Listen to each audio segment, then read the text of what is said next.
Hello friends! Today I'd like to share with you my system for keeping all of the notebooks that I do for Project Life. And typically what I do is keep one notebook for each month of the year. And so those end up adding up quite quickly. By this point in the year I have 10 of them.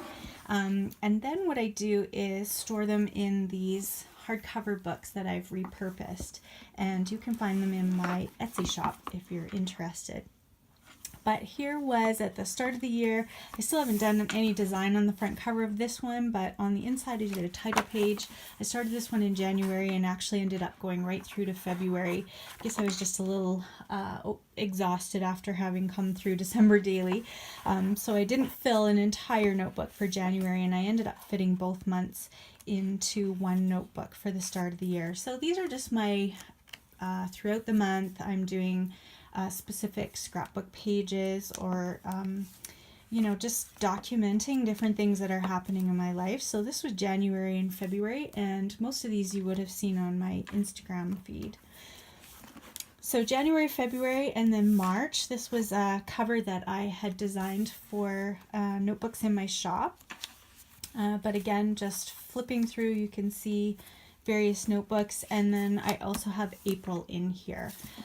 So these books that I have repurposed are hardcover books that I've just taken the pages, the original pages, and cut them out, and then repapered it on the inside with really pretty papers. And then I've put in a system of elastics similar to the Traveler's Notebook. If you were to buy one of their leather covers, or I know a lot of companies now are doing them various formats of the same thing.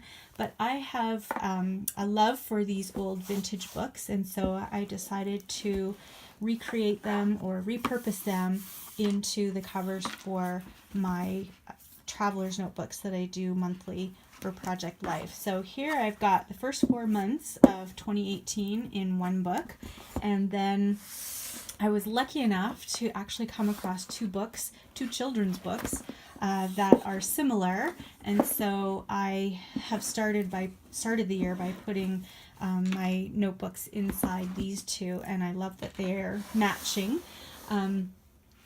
But in this book now I have the month of May, and again you can see it's just where I keep the layouts that I do and have shared on Instagram. Here's June, another cover that I was playing around more with watercolor designs here, and came up with this flower pattern, which I really like. And then here's the final one, so July. And July was, there was the project called Little Summer Joy that came out, and I was following through on that. There were specific prompts that people were working through, and one of the tasks was to create a reason why for your summer. And so there was a quote that I put in, but the rest of the journal is just those little things in the summer that give me joy and bring me joy. So again, just a place to put sort of a recap of that month. And then again, I chose some pretty papers that I thought matched this lovely rose color of the book. So here are all of the Project Life Traveler's Notebooks that I have completed for all the way up to July, have gone into these two books.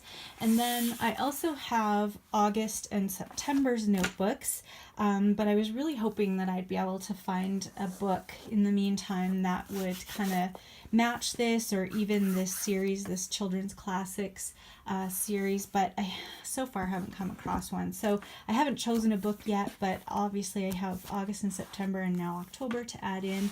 And starting in September, I have been interested in the new Traveler's Notebook kit that Studio Calico has put out, and so this one is the pre-printed book, so the pages inside already have the designs in them, so I'm having fun playing with that. So I use this one as my September book. So there you go. Once I find the cover that I'm going to use for these last few months of the year, then I will come back and share that with you. Thanks for listening.